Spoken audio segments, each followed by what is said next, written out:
একটা জিনিস খেয়াল করেছেন, যখন রেগে যান তখন অনেক কথা বলতে ইচ্ছে করে, যখন রাগটা থেমে যায়, মাথা ঠান্ডা হয়, তখন মনে হয় এই কাজটা কেন করলাম, এই কথাটা কেন বললাম, এরকম জিনিসটা হয় কি আপনাদের?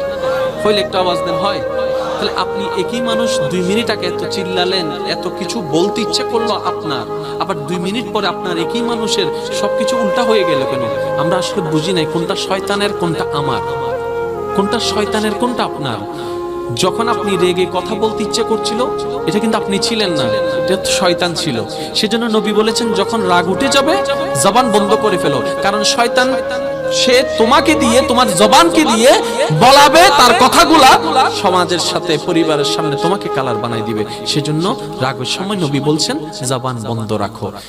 এই 2 মিনিট পরে যখন আপনার রাগ ঠান্ডা হয়েছে, আপনার সবকিছু অনুশোচনা লাগছে, আপনার সবকিছু অনুশোচনা লাগছে, সবকিছু খারাপ লাগছে, না আমি বেশি রিয়েক্ট করে ফেলেছি, বেশি বলে ফেলেছি, বেশি ভুল ধরে ফেলেছি, বেশি মেরে ফেলেছি, এই যে একটা অনুভব, এটা মূলত আপনি ছিলেন। বুঝেন না মানে আমার কথাটা?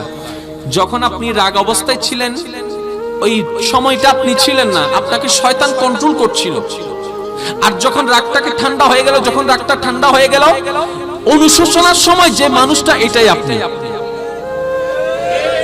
আরো সহজ করে দিই, মাঝে মধ্যে আপনাদের হয় না সবকিছু ছেড়ে কালকে থেকে নামাজ শুরু করব, কালকে থেকে ভালো হয়ে যাবে, হয়?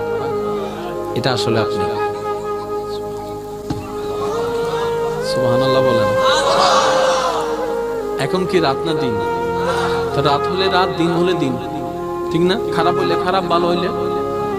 তো যে মানুষটা কোনো সময় নামাজ পড়ে না, তার কেন হঠাৎ করে ইচ্ছা করবে আমি আজকে থেকে নামাজ পড়া শুরু করব, কালকে সকাল থেকে নামাজ পড়া শুরু করব? এটা মূলত আপনার মনের কথা ছিল। আর যেটা পড়তে ইচ্ছে করে না, যাইতে ইচ্ছে করে না, এটা যেটা হয়, এটা আপনি ছিলেন না, তখন আপনাকে শয়তান কন্ট্রোল করছে। ঠিক এই জিনিসটা যদি আমরা বুঝতে পারি, যখন আমাদেরকে শয়তান কন্ট্রোল করবে তখন যেন আমরা চুপ হয়ে যাই।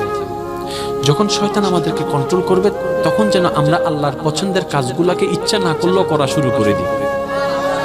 তখন দেখবেন একদিন হবে না, এক সপ্তাহে হবে না, এক মাসে হবে না, আপনি যখন করতে শুরু করে দিবেন, কার বিপরীতে? ফাইন্না শাইতান লিল ইনসানে আদুউম মুবিন। রব্বে করিম আমাদেরকে যার ইন্ট্রোডিউশন করে দিয়েছেন, যার